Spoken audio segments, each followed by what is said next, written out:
good morning, and welcome to the inaugural session of Leading Well. We are so glad that you are here with us this morning.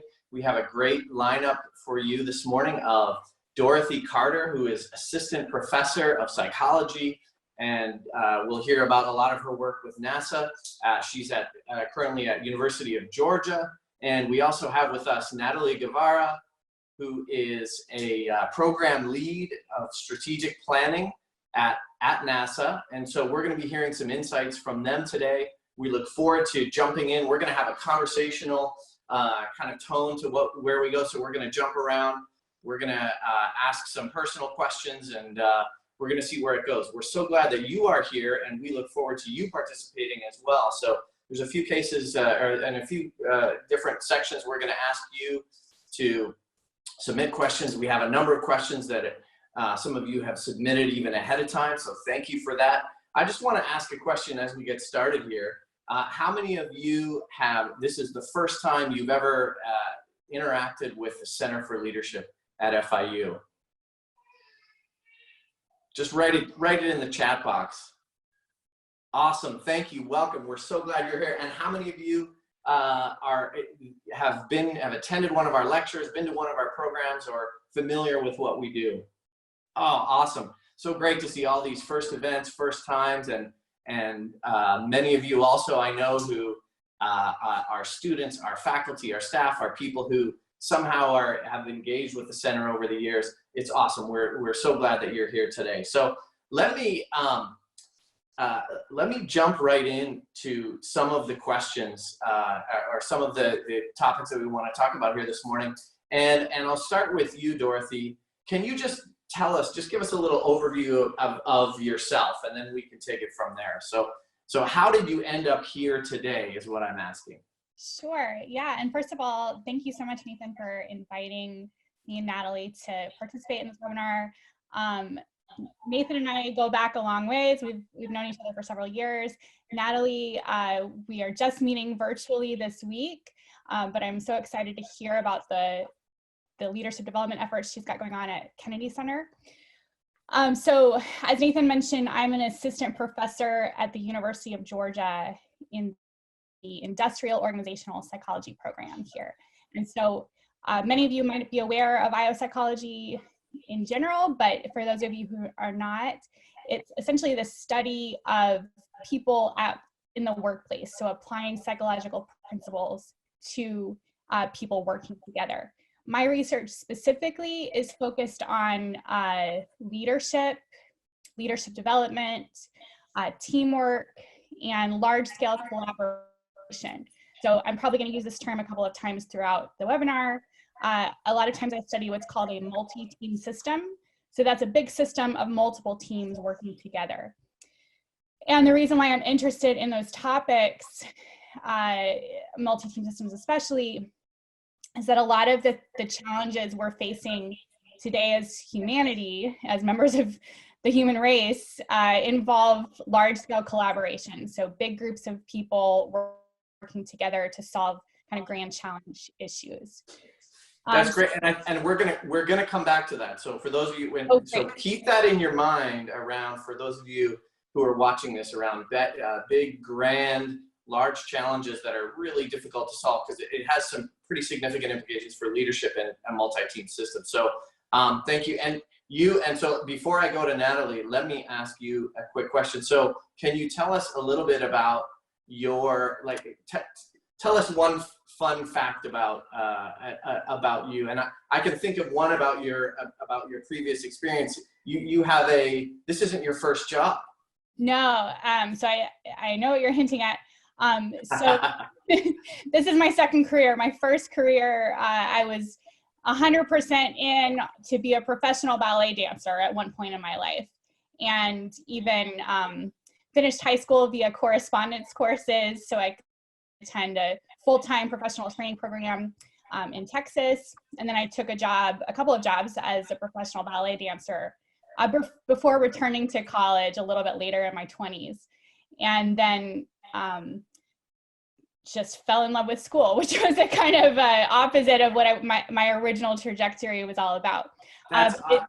Yeah. Wow, talk about reinventing yourself and like taking, so for those of you who may find yourself in a situation where you don't know what the next thing for you is right now, what a great story to just keep in the back of your mind, right? To shift from something that seems so different. And I'll bet there's probably some things that you learned along the way, that actually some skills that might help you even, I'll bet translate it into your current role, even though it might not seem like it, but wow, cool, right? So let me jump over to Nathalie real quick. So thank you, Dr. Carter.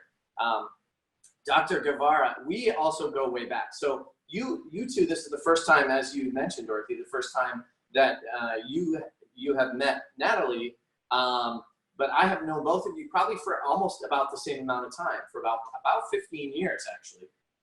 So welcome, Dr. Guevara. Can you tell us a little bit about your story, how you ended up here today?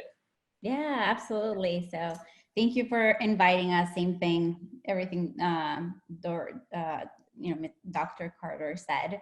Excited to share with you guys. But yeah, I think Nathan, you and I met when I was probably in my early 20s.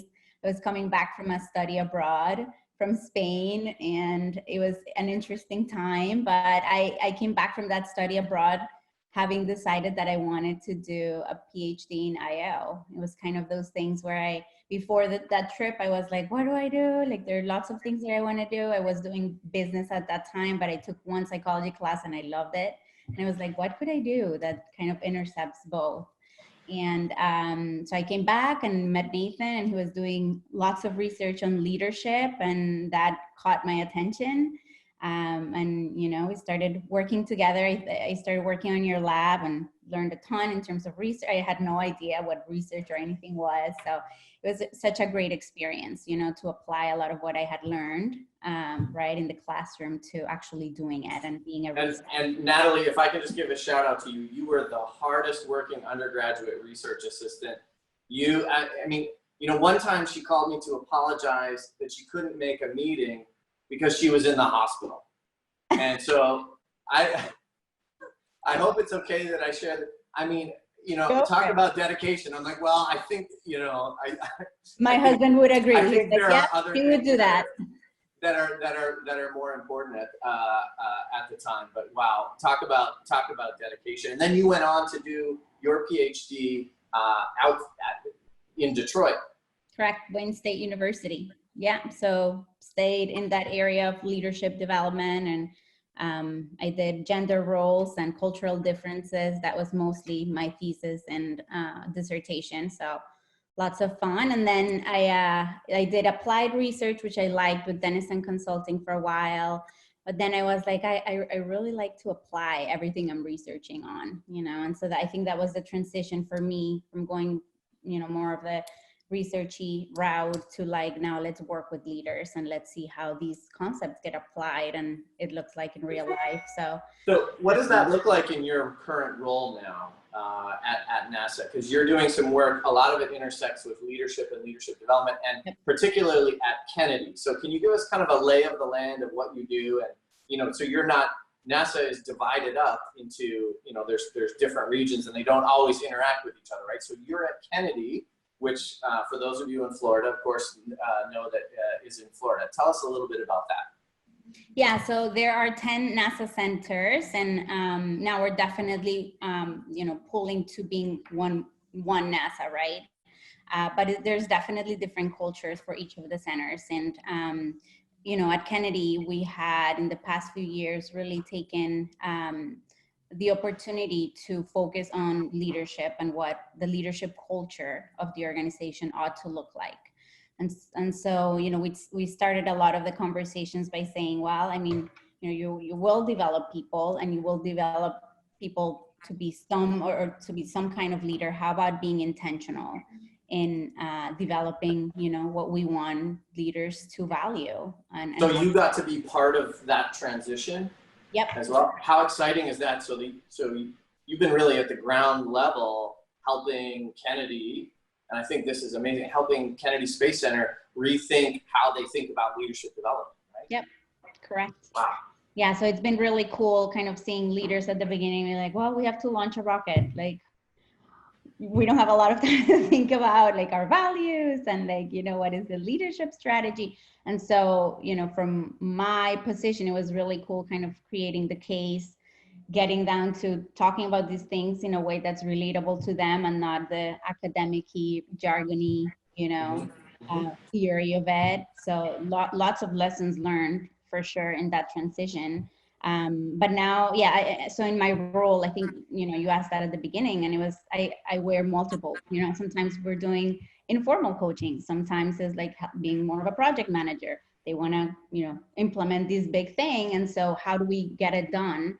And so sometimes is, to be honest, if we are having an executive offsite, I gotta go and figure out the hotel stuff, you know. That's, you just wear multiple hats to make it happen. So yeah, but So there how are do you, areas and different things. was it hard to get people to realize the criticality of leadership or leadership development? Like, I think what you said, there was something really interesting there. Like, you know, we got to launch a rocket. We don't have time for this. I mean, I don't know, maybe I don't want to put words in your mouth, but I mean, how do you get people to recognize, like, no, in order to launch the rocket, this is what you need to do? Like, what does that look like? How have you been able to be successful at that? So I think the main thing was knowing, and at the time I was in HR, so it was knowing that it couldn't be an HR thing. Like, we were seeing the disconnect. We were like, this is not almost our job to, you know, bring it to everybody's attention. It has to come within the leadership team. And so it was just a matter of having the conversations with the right people at the top, right? And so we found a really strong champion, Kelvin Manning. He's awesome. But he got it. Shout out to Calvin. Shout out to Kelvin. Absolutely. He's amazing. And, you know, he got the vision. And I think after that, we were like, okay, let's put together what we call a champion team for this initiative. And it was like seven executives, seven executives, and they're, you know, kind of that think tank for any leadership development. We call it Leadership for the Future. That's our logo, if you will. But yeah, then, you know, after that is just kind of helping them with set up a process or a framework to have these conversations and to keep moving the needle. So my role is a little bit different from what it was at the beginning, which is always fun, kind of adapting to what they need. Thank you for that, Nathalie. I think a great litmus test for those of you who are thinking about working for an organization and you want to know how much they value their people. And this isn't perfect, but here's a good rule of thumb. Look to see who the top HR person reports to. If the top HR person, if the chief HR officer, or it might not even be called that, reports into the finance person, it's a signal that they actually don't value their people. It's highly unlikely because, you know, do they have a seat at the table, and are they really? It can't be something that's just separate, that's part of HR, but actually needs to be integrated into the core of the business. That's really the only way this can be done well. So if you want to get a sense of what it might look like to work and how organizations value their people, might be something to just take a look at when you're thinking about that. Particularly important for those of you who are actually in HR to understand what role you might have, but for anyone as well. So I want to switch over to Dr. Carter and maybe have her tell us a little bit about some of the work that she's doing that relates to this idea of multi-team systems. So we're using this word here that's sounds a little bit crazy, but it turns out to be really important. Can you unpack that for us and tell us what that means in the context of leadership and leadership for some of these long-term missions that you're working on with some of your grants with NASA? Sure, but I have a quick question for Nathalie, if you don't mind. Awesome. I was really interested in what you just said. You know, it sounded like you really needed to kind of work on making sure the organization had some buy-in, and I'm maybe asking this a little bit selfishly because I might be struggling with the same thing across various projects. But you identified this person, Kelvin, who was incredibly beneficial to you. I'm just curious how you identified that person, if that's...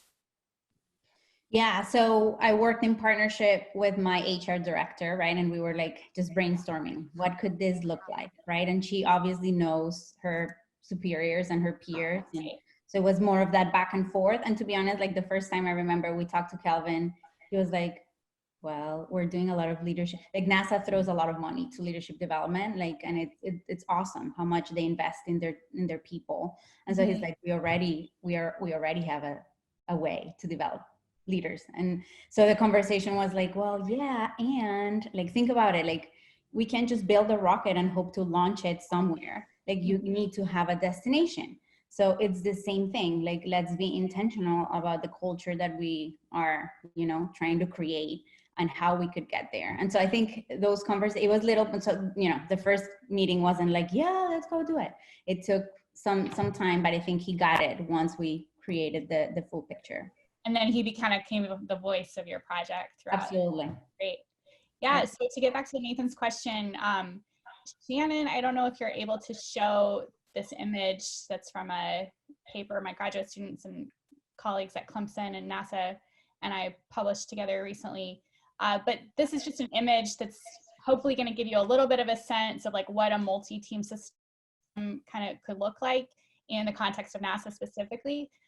So a multi-team system is just a system that's bound together by some sort of big challenge, some sort of big goal. But simultaneously, there's distinguishable teams that are pursuing their own proximal objectives. Sometimes those proximal objectives feed into the big picture. But so right here we see a front room team at Mission Control in Houston, Texas. And we might have a flight director who's communicating directly with the spaceflight crew out on the ISS, or hopefully, our project is not about current spaceflight operations, it's about future spaceflight operations to long duration missions to potentially Mars, and beyond. Okay, so I want people to get that. So you're working on some of these big issues that are unique to, but actually apply not just to, but like a Mars mission or something like that, if that were to come. So, okay, so you guys want to, we just need to congratulate both Dr. Guevara and Carter. I mean, talk about doing amazing stuff, right? Fantastic. Okay, Thank you. Go ahead. Just had to give you a giant clap. Well, so NASA as an organization, in my opinion, is pretty amazing. So what they do is, at least my experience with them is when they have a big grand goal, like we'd like to send a team of humans to Mars someday soon, right? They start working backwards and thinking about all of the things that could go wrong on the way to that objective. And one of the things that they identified is what's called the team risk, or the risk of like behavioral decrements due to failures in collaboration and coordination, potentially leadership, just human error related to collaboration. And the project that I have with my colleagues and I have with NASA right now is to help facilitate the collaboration across these big systems of multiple teams that will be involved in long duration missions. So as we see here, so you're not just talking about the people in the capsule. Tell us what does that mean?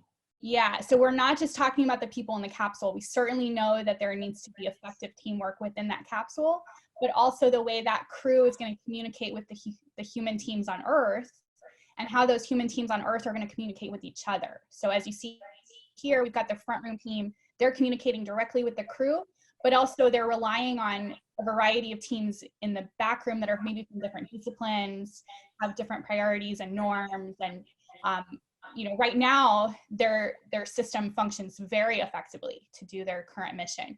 But what we're doing right now is doing some interviews and observational studies, especially hopefully with the mission control, to understand how we want to project how things might need to adapt in the future. And in prepping for this call, we were talking a little bit about sort of this idea of adapting to changing circumstances. Can you tell us a little bit about what you've observed in your work with NASA? Because I think there's some really interesting implications for leadership.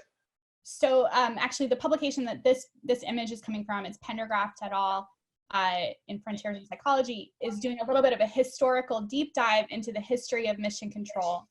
And we find that across all eras of spaceflight, whether initial forays into space required a lot of technical adaptation, and then a second era that was more scientific exploration in space, and then a third era, which is like long-term habitation on the ISS. NASA's mission control multi-team systems, or human spaceflight multi-team systems, have adapted incredibly successfully. And what I think Nathan's maybe discussing is recently we got the opportunity to do a pilot study to see the viability of observing the simulations that the mission control systems do just to prepare their folks for, eventual on-console operations. And ordinarily, these are all in-person simulations. Everybody's in the same physical location. But right now, that's a little bit difficult with the pandemic situation for everyone to be really physically close and working together. So they've switched a lot of their operations to using Microsoft Teams. And a lot of this is done virtually now. We had the opportunity to observe, do a pilot study research session with within the simulation, but just virtually via Microsoft Teams. And our subject matter expert that we were talking to there says, I gave my people the task to figure this out, and this is what we do. We adapt, and we they've done a fantastic job kind of continuing operations even in the face of these current challenges. I think so. Some of our when we were sort of preparing for this, and Nathalie and you and I, Dorothy, the three of us were sort of thinking about and musing about this idea that when you have a mission, when you know what the mission is, you can adapt to it, right? So a lot of teams and a lot of organizations right now are probably struggling with, they're not sure what their mission is, or they're sort of floundering a little bit. And I think, boy, does that ever have implications for leadership, right? Because you have to know where you're going, right? And sometimes that is done by a leader, and sometimes that actually needs to be done by leadership. And we need to make that distinction between a leader and leadership, because leadership sometimes can be enacted by a whole set of people, not just one person, and needs to be dispersed or a property of the network. And we need to be thinking a little bit differently about leadership and how teams can enact leadership. And I think, some of your research actually addresses that, right? So you have a fantastic paper on sort of network approaches to leadership. I mean, what does this look like? Are you suggesting that we need to think differently about leading and leadership? Yeah, and I see this question pop up here in the chat from Marlena. Hopefully I'm pronouncing it right. What is the secret for that adaptation? Hits the nail on the head in terms of I think that's the magic question here. So Nathan brought up just now that a lot of my research views leadership as a network of formal or informal influence. That's coming out of the fact that I study teams and big systems of people. In that big system of people that we just showed you an image of at NASA, certainly there are formal authority structures in that make a big difference about who's influencing whom. But simultaneously, there are people who are influencing the direction of that system informally. And so kind of in order for the whole system to work, many people need to be influencing each other simultaneously or over time, right? And I think that becomes even more critical to think about in a situation where the system needs to adapt quickly, because sometimes the person who has that formal authority doesn't have a grasp on the entire big picture. They can't know everything. Because you can't, right? You just can't know it all, right? And so it's important sometimes, especially in a situation where you need to problem solve quickly in the face of, a challenge from the external environment, that leaders engage people at formal leaders engage people at lower levels in decision making. Also, it helps with buy-in when we go in a different direction. Yeah. So if we only emphasize sort of this idea that we need to think about training leaders and not thinking about leadership as a system, we're probably not taking advantage of how we can adapt and think about this. In other words, maybe the thing so I'm going to take this sort of in a slightly different direction. Maybe the thing for all of us that's inhibiting our ability to lead or our willingness to lead is this idea that we need to be a certain type of person to lead, or we need to be a hero, right? And I think I'm Boy, I love Then, that and I'm passionate about that. So Natalie, let me switch over to you. yeah, What do you have to say? I think this is such a great topic, and in that question that Marlena asked, I think it really boils down whether you're looking at a leader or like an individual contributor, right? An influencer. It's ultimately about the mindset, right? Either you have a positive mental attitude, right? Not like a Pollyanna type of view, but a real, hey, this is the challenge and I am gonna figure it out. Like we'll get through this together. I think the organizations that I'm seeing adapt faster and perform faster are the ones that have that leader that's like not hung up on the past and how it would be great if we could be in person and talking about this, but blah blah blah, like that sets the tone. It's not very inspirational, and it doesn't allow people to just show up in their best. Show up on their best, I guess. But I think so part of it is that the top leader creating that space for being inspired and whatnot, and then for us, right, to take personal responsibility on what our mindset is as well, right? How much can I contribute and help the team move forward and the organization move forward, rather than the water cooler talk. And even though there's no water cooler, like you can still be chatting and being like, oh my God, this is so hard, and right. And so I think it's being cognizant of where our thoughts are and how we can be proactively thinking about the solution and moving things forward rather than focused on the past, I guess. What and can you so some of the work that you do is actually working with leaders to help them to come alongside them and partner with them. And so we think about this as coaching, right? But it's not you as the expert. Let me tell you what you need to do. I think it's one of the things that people get wrong when they think about coaching.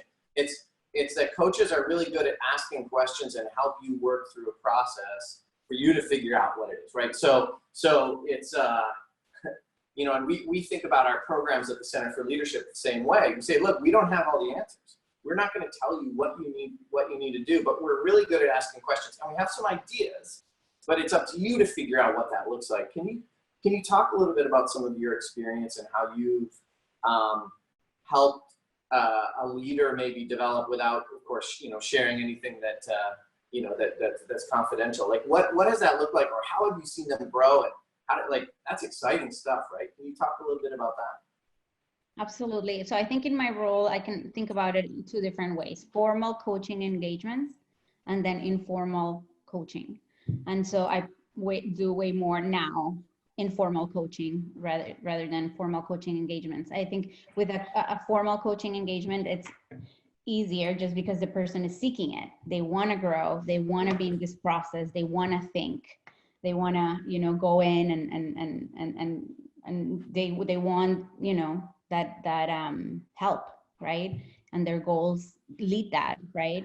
And so that's one type or one way to help them. The other way, I think formal coaching is definitely harder because you see the blind spots, right? Because I'm talking to the workforce. I'm talking to maybe their direct report supervisors, and I'm talking to them, and it's like I can see the blind spots, but I cannot go into the conversation saying, okay, this is what you have to fix, because then there's going to be all these defenses that are going to come up. And, when we feel defensive and about somebody telling us how we're wrong, it's not going to be effective. And so that also applies in any relationship, right? Yes. As we know. That is very true. Let me tell you what you need to fix. Usually doesn't work, right? No, yeah. Significant other or kids, even worse with kids, right? So I mean, that is a good analogy, right? Like, how do you start having meaningful conversations that make them think? And ultimately, to be honest, this is something I'm still working on, is how to let go of my expectations of how it should look like and let them develop the path. Wow. It may be a That's better powerful. path that, That's powerful. however their brain is making those connections, that's going to ultimately work better for them than whatever I thought the answer should look like. Wow. And so it's really continually, as a coach, right? Or as and you don't have to be a certified coach or anything to do this, right? As a supervisor, this is super powerful to learn how to do. but it's kind of constantly checking whatever is going on here, kind of that script, and like really listen and being in the conversation with the person. I think this is a great segue to a question that was submitted ahead of time by one of the folks on the webcast here, and they wanted to ask about imposter syndrome. This idea of, so for those of you who aren't familiar with imposter syndrome, you know, you've arrived into a position and you feel like I'm the only one, or how did I get here? There's a little bit about how did I get here, and do people know, do they see me as an imposter? Because I certainly feel like one. And so we attribute often ourselves that we are the imposter and that other people are not somehow. But can you both, I think this would be a question I'd love to hear both, how you both address this. I mean, and you know, because I'm thinking of, you know, what does this look like the first time you walk into an office of a 55-year-old man, you know, who looks at you and says, you know, what do you know? Great question, first of all. As we were joking about earlier, Nathan, some of us might still be figuring out how to deal with imposter syndrome. Absolutely, absolutely. But I think, I mean, I don't know if this is a real answer, but fake it till you make it. You know, this is really a situation where you do need to, especially as a woman, I don't know, you know, I'm sure that men also experience this, but especially as a woman, you need to at least come across as, to some degree, assertive and know what you're talking about. Also, you need to strike the right balance of not being overly assertive. But I think it gets back to this conversation where, you know, I see why you're bringing it up right now, that a lot of us that work directly with organizations, you need to be confident about what you know, but also humble about what you don't know, and understanding that, you know, you're here to learn, you're here to help as much as you can. You know, I have a project with my colleague, Kristen Collin Lester, who's at the University of Houston right now. Yeah.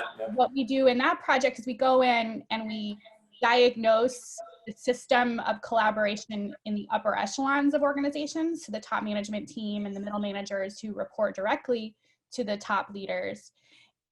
And we, you know, we provide them with feedback about, we give them a personalized debrief report as part of our research and explain, here's what we see.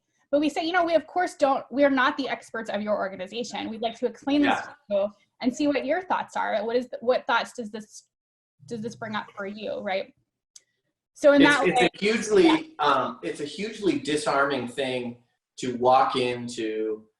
You know, when I've found when someone is sort of questioning your credibility, sort of as you're coming in as an outsider, is to say, look, I'm not here to tell you what to do. I'm not an expert in your organization.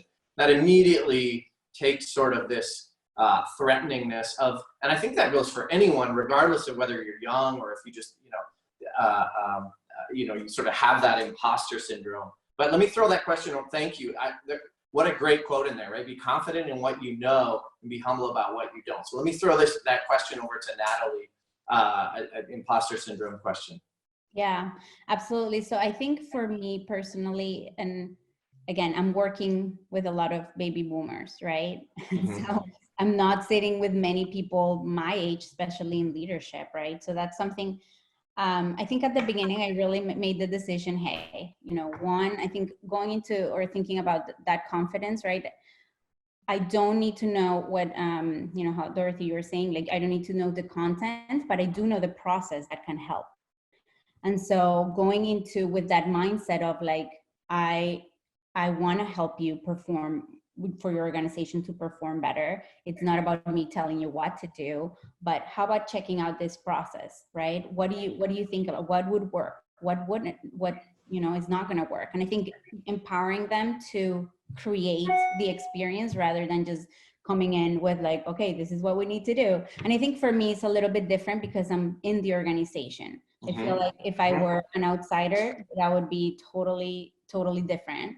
And so I think that there is that level of respect of, you know, I did get a doctorate degree, so it wasn't just because I didn't, right?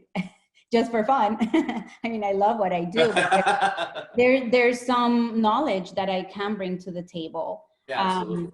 So I think knowing that before going into the conversation is really important. that, you've gone, and you don't need to have a doctorate, right? Like your experience is huge. However many years you've been working in the field, that's absolutely, you've seen more examples of different types of people doing whatever you're trying to help them do than they have, just because that's not their lens, may not be, and that's why you're brought up, you're being brought in. And so I think that's the thing. The other thing for me was, I know that, self-fulfilling prophecies work. So if I go in there feeling nervous and all of this, they're going to feed off my energy, and that's not going to set me up well. Right. So whatever I had to do, talk to myself in the mirror, especially at the beginning, do power poses. I don't know if you guys have seen those videos, but like those are really important. And I think ultimately, once you break that initial, like, what are you doing? Who are you? And you start building the credibility, it's just about, hey, I'm a person. I see you, kind of a thing. And I'm here to just support you and help. I think that started helping that imposter syndrome. And then acknowledging that there's this voice, right? And, hey, thank you, but I'm still going to have this conversation. Recreating yourself in it, I think, has been very helpful. That's fantastic. I don't know if either of you saw, I think it was a study with Russ Johnson around helping and how helping behavior. So this is sort of, I want to just take a side detour just for a second here, and how over helping for women is really one way to lose credibility at work, right? Because then you're put into you're the helpful woman role, and not the competent, it doesn't mean don't help, but don't be the first one to volunteer to always jump in and help, which can sort of put you in a box, incompetent. I wanted to just throw that idea out there because I saw that study recently and I was like, wow, that's really interesting. I just wanted to get your thoughts, both of your thoughts on that. I think, for me, it was more about performance, right? I want to help you perform. Ultimately, you have a rocket to launch. Ultimately, you have a team of engineers that you need to, whatever, right? Shift their mindset on whatnot. And I've always, in my initial conversations is more about what are your results? And to be honest, when I've asked more questions, especially when I'm meeting a new leader, right? Like it's more about asking questions and asking good questions. So preparing that in the forefront. I think after the first couple questions, when they're like, oh, that's a good question, I don't know, bam. Immediately I added value from the get-go. Yeah. And they're like, maybe I should listen to this person. Maybe there's something they could, and those first few moments turn out to be really important, don't they? For sure. Wow, cool. Dorothy, what do you have any, just as we're talking here, what are you thinking? What do you want to share with us? Well, I certainly agree with the sentiment from that article. Again, this comes up to, as a female professional, you certainly need to strike this right balance between assertively, setting your boundaries and saying, this is what I'm focused on achieving and, helping my team to achieve and that sort of thing. And I think a lot of times, I've certainly experienced this, that people will assume that, it just seems like people maybe will ask for additional help from female colleagues more so than from male colleagues, like, oh, do this IRB, plan this event, et cetera.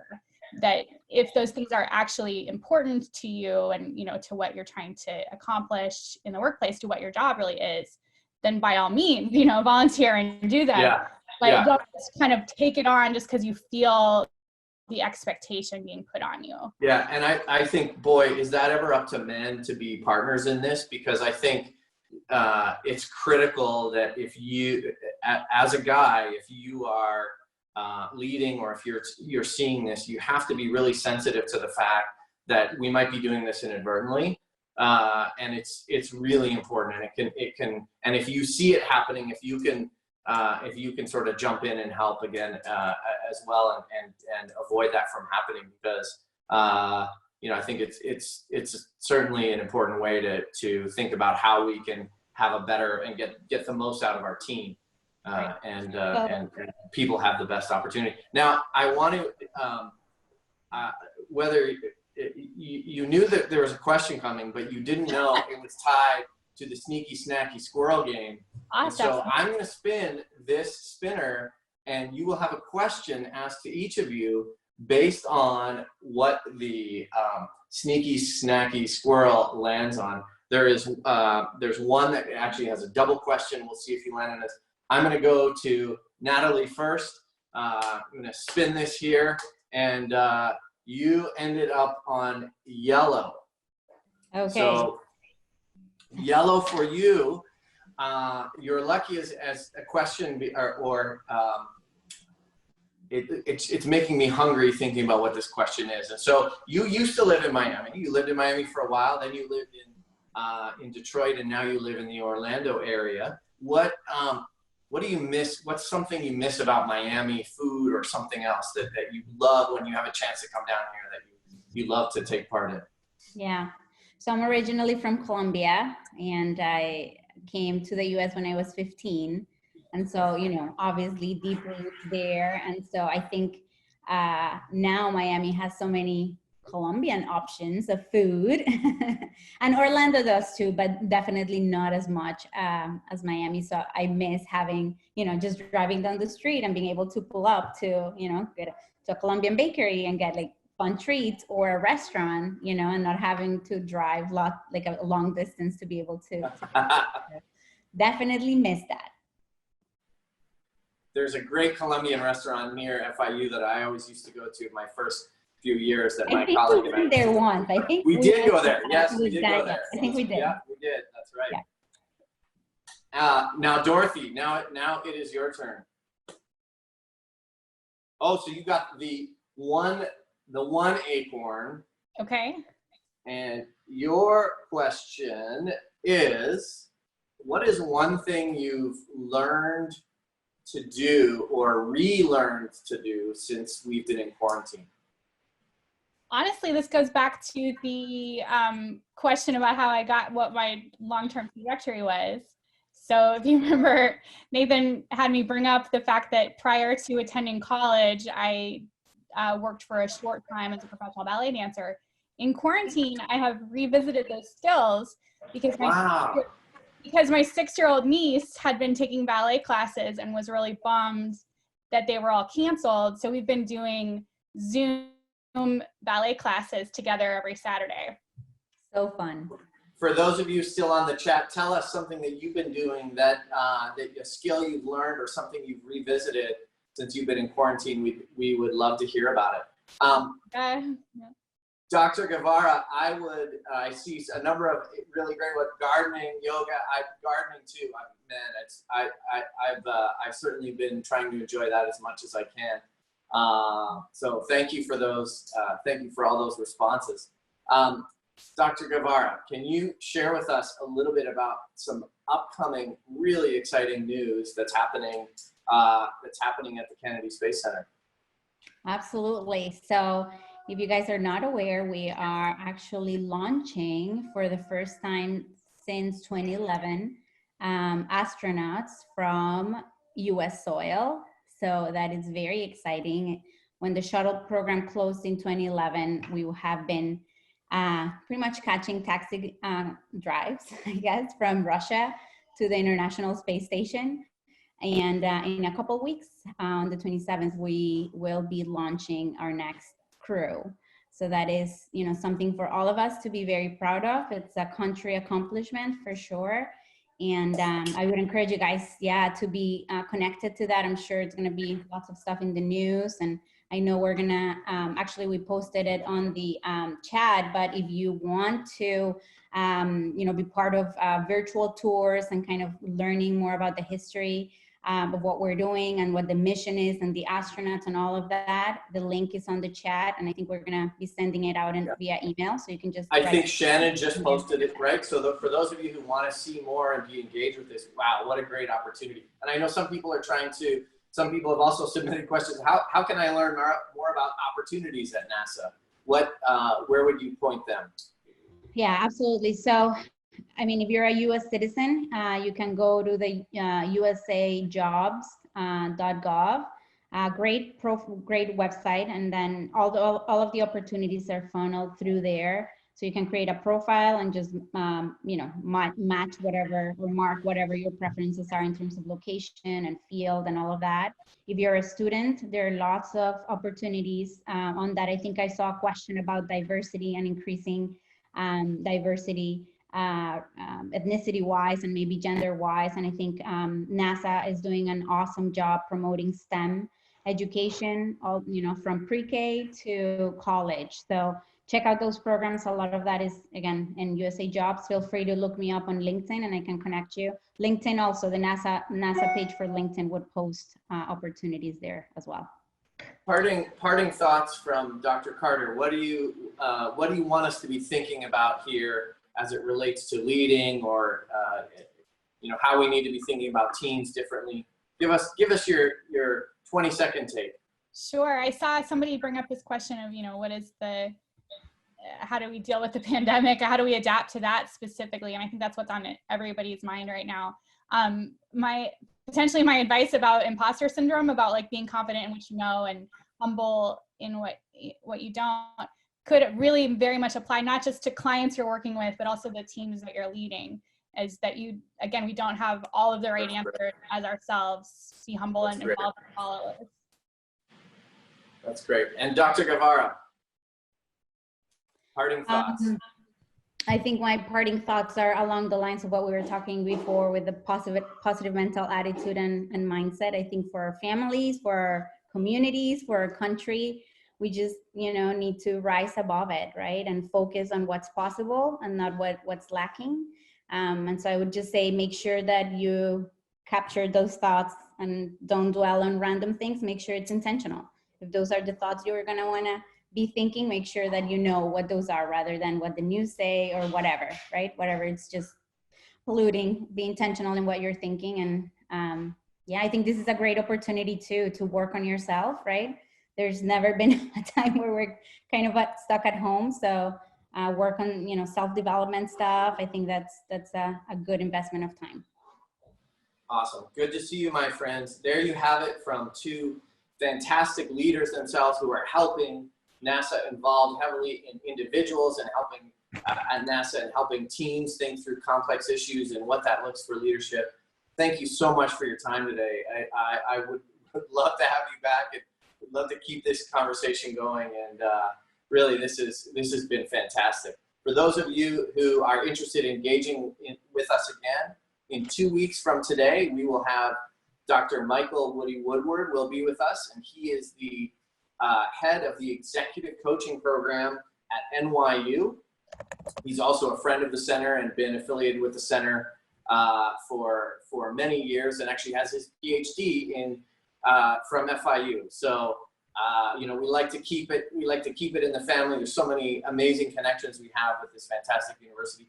Thank you both for your time, Dr. Carter and Dr. Guevara. We really appreciate it. Some fantastic quotes in there. I think we're going to work on getting those up in some kind of meme format as well. So thank you for the invitation. This is awesome. The Center for Leadership, you guys are doing a great job, you know, for FIU and beyond. So thank you for the invitation.